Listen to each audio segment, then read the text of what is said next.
안녕하세요. 저는 가천대학교 약학과 5학년 이은지입니다. 2020년도 GA3 보건산업약학 수업의 일환으로서 저는 라인 프로그램을 이용하여 레드와인 퀄리티 예측 모델을 만들었고 그 결과를 이렇게 유튜브 영상으로 발표하게 되었습니다. 발표 순서는 다음과 같습니다.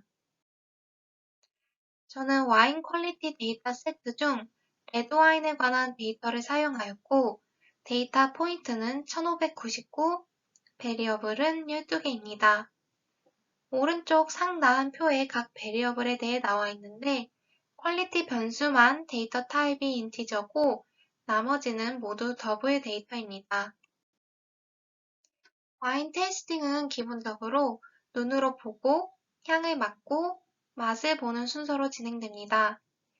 저는 개인적으로 향에 굉장히 민감한 편이라서 시음하기 전에 향을 맡고 이 와인이 좋은지 아니면 별로인지에 대한 평가를 내리는 편인데요. 12개의 변수들 중 볼러타일 애시디티, 즉 휘발성 산도가 향에 가장 크게 영향을 미칠 것으로 생각하였습니다. 볼러타일 애시디티의 주 성분은 아세틱 액시드와 에틸 아세테이트로 식초나 아세톤 향을 떠올리시면 쉽게 이해하실 수 있을 것 같습니다. 따라서 저는 볼러타일 애시디티를 인디펜던트 베리어블로, 퀄리티를 디펜던트 베리어블로 하여 볼러타일 애시디티가 많을수록 와인의 퀄리티는 떨어진다 라는 가설을 설정하였습니다. 제가 사용한 모델은 랜덤 포레스트 모델로 다수의 결정 트리들을 학습하는 앙상블 방법입니다. 장점 및 단점은 다음과 같습니다. 이것이 제가 실행한 라인 워크플로우이고 각각에 대해 좀 더 자세히 알아보겠습니다. 먼저 데이터 매니플레이션 단계입니다.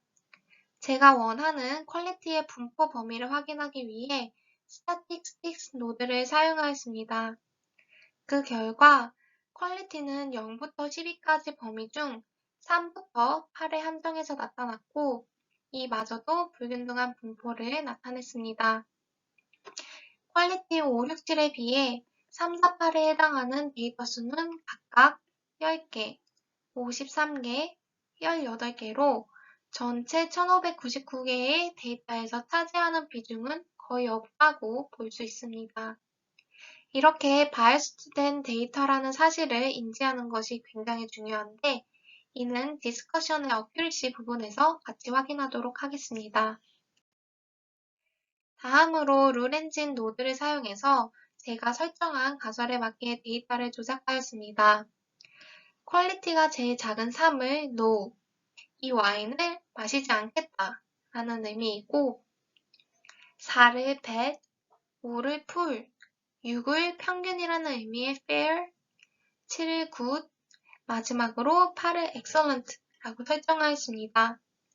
이처럼 저희 데이터는 순서가 있는 오디널 데이터입니다.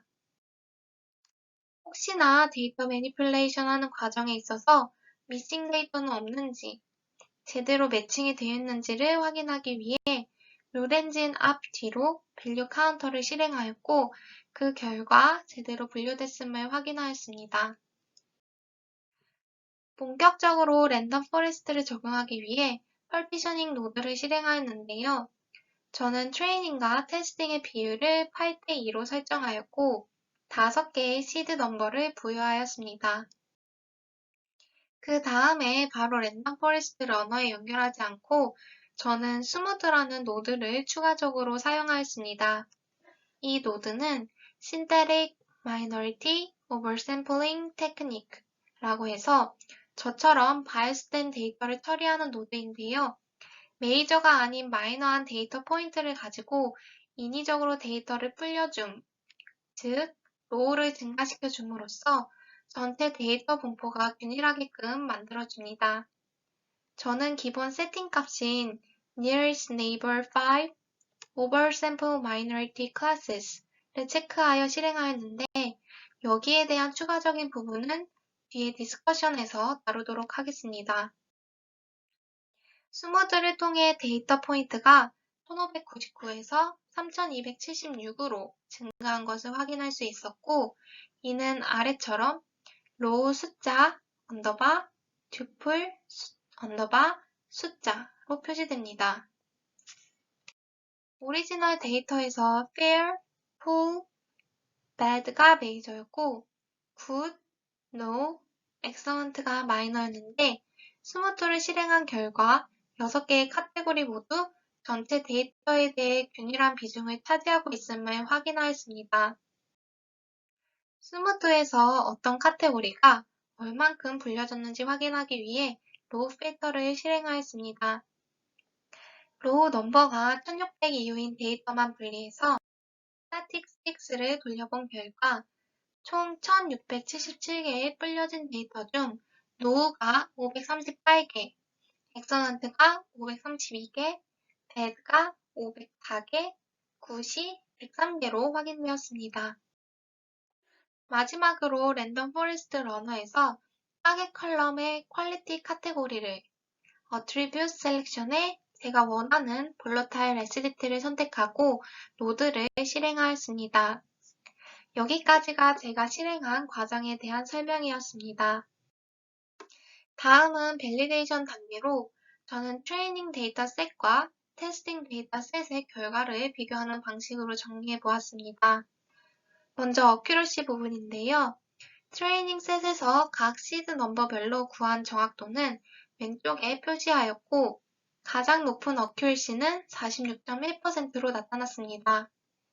시드 넘버가 1995, 1013일 때 트레이닝 셋은 알맞게 분류한 데이터가 1457개, 틀리게 분류한 게 1819개로 에러율이 정확도보다 높았습니다.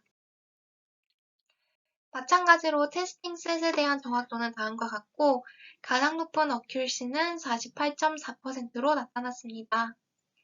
테스팅 셋 또한 정확도보다 에러율이 더 높게 나타났습니다. 다음으로 ROC 커브 부분입니다. 트레이닝 셋에서 각각의 퀄리티 카테고리에 대한 ROC 커브를 구해본 결과는 다음과 같습니다. AUC를 보면 가장 큰 게 카테고리 노우로 0.844, 가장 작은 게 카테고리 굿으로 0.689로 나타났습니다. 테스팅 셋 또한 같은 방식으로 ROC 커브를 구하였고 AUC가 가장 큰 것은 카테고리 굿, 가장 작은 게 카테고리 엑설런트로 확인되었습니다. 마지막 밸리데이션으로 랭크 코릴레이션을 통해 퀄리티에 대한 변수들의 상관성을 확인하였습니다. 볼러타일 애시디티의 경우 코릴레이션 코에피션트가 마이너스 0.38로 애초에 두 변수 간의 상관성이 낮음을 알게 되었습니다. 디스커션입니다. 먼저 AUC 면적을 비교해보면 카테고리 굿을 제외하고는 테스팅 데이터셋이 트레이닝 데이터셋보다 면적이 작기 때문에 올바르게 예측하는 능력이 떨어진다고 볼 수 있습니다. 오른쪽 분홍색 박스의 기준에 따르면 테스팅 데이터셋은 퀄리티 노우, 퀄리티 굿 두 가지 군에 한해 예측 성능이 평균이라고 말할 수 있습니다. 다음은 어큐러시 부분인데요. 전반적으로 테스팅 셋이 트레이닝 셋보다 정확도가 살짝 높지만 50%보다 작기 때문에 의미 없다고 결론 지었습니다. 이것은 바이스된 데이터에서 스무트 노드의 중요성을 나타내는 자료입니다. 맨 처음 이 자료가 바이스됨을 확인하기 전에는 어큐리시가 무려 98.75%로 굉장히 높게 나와서 기뻐했는데 알고 보니까 이게 의미가 없는 수치였습니다. 그래서 바이어스를 줄이고자 기존의 6개의 퀄리티 카테고리를 bad, moderate, good 3개로 줄여서 다시 돌려보았는데 이때는 어큐리시가 100%로 나와서 이렇게는 안 되겠다 생각했습니다. 교수님 말씀을 기반으로 스무드라는 노드를 사용한 결과 비록 어큐리시는 48.438%로 뚝 떨어졌지만 이게 상대적으로 좀 더 정확한 예측 모델임을 확인할 수 있었습니다. 이렇게 낮은 어큐리시를 좀 더 높여보고자 스무트 노드에서 설정을 바꿔보았습니다. 먼저 nearest neighbor의 기존 설정 값인 5뿐만 아니라 10, 20으로 해서 돌려보았는데요. 어큐리시는 둘 다 47.5%로 예상처럼 증가하지 않고 작은 변화지만 오히려 떨어졌습니다. 그래서 이번에는 oversample minority classes가 아닌 oversample by를 선택해서 기존 설정 값인 2뿐만 아니라 4, 8로 해서 돌려보았는데요. 이때도 마찬가지로 어큐레시는 각각 47.188%, 47.812%로 오히려 떨어졌습니다. 저는 제가 만든 모델의 정확도를 적어도 50% 이상으로 높이고 싶었는데 사실상 어렵다고 결론 지었습니다. 제가 생각했던 볼로타일 애시디티 말고 퀄리티에 영향을 더 미치는 변수가 무엇인지 랭크 콜릴레이션에서 확인해 본 결과 알코올이 콜릴레이션 코에피션트가 0.48로 상대적으로 가장 높은 상관성을 나타냈습니다. 하지만 전반적으로 콜릴레이션 코에피션트 값이 0.4 미만이기 때문에 퀄리티와 각 변수 간의 상관성은 약하다고 결론 지었습니다. 마지막으로 스마트 노드를 실행함으로써 추가적으로 알게 된 부분인데요. 퀄리티와 볼로타일 애시디티의 콜릴레이션 코에피션트 값은 마이너스 0.38이었는데 스무트를 실행하고 난 후에 퀄리티에 대한 볼로타일 애시디티의 콜릴레이션 코에피션트 값은 마이너스 0.67로 음의 상관성이 높아졌습니다. 그렇지만 제가 디펜던트 베리어블로 설정한 퀄리티 카테고리에 대한 볼로타일 애시디티의 콜릴레이션 코에피션트 값은 마이너스 0.13으로 기존 값보다 더 낮아졌습니다. 결론입니다. 제가 선택한 오리지널 데이터는 바이어스된 상태였고 제가 보고자 했던 두 변수의 상관성은 마이너스 0.38로 낮았습니다. 스무드 노드를 통해 바이어스를 조정했지만 이로 인해 두 변수 사이의 상관성은 마이너스 0.13으로 더 낮아졌습니다. 이 모델의 어큐러시는 48.75%로 50%를 넘지 못한다는 큰 단점을 가지고 있습니다. 그럼에도 불구하고 ROC 커브의 AUC를 보면 전반적으로 0.5보다 높기 때문에 찍었을 때보다 올바르게 예측할 확률이 더 크다라는 게 특이한 점입니다. 비록 6개의 퀄리티 카테고리 중 카테고리 노우, 카테고리 굿 두 가지 군에서 AUC가 0.7 이상으로 예측 성능이 평균으로 나타났지만 제가 원하는 6개의 카테고리 전반적으로 예측하는 데 실패하였습니다. 따라서 이 모델은 볼러타일 엑시디티로 레드와인의 퀄리티를 예측하는 데 적합하지 않다고 결론되었습니다.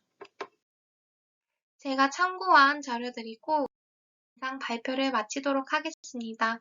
감사합니다.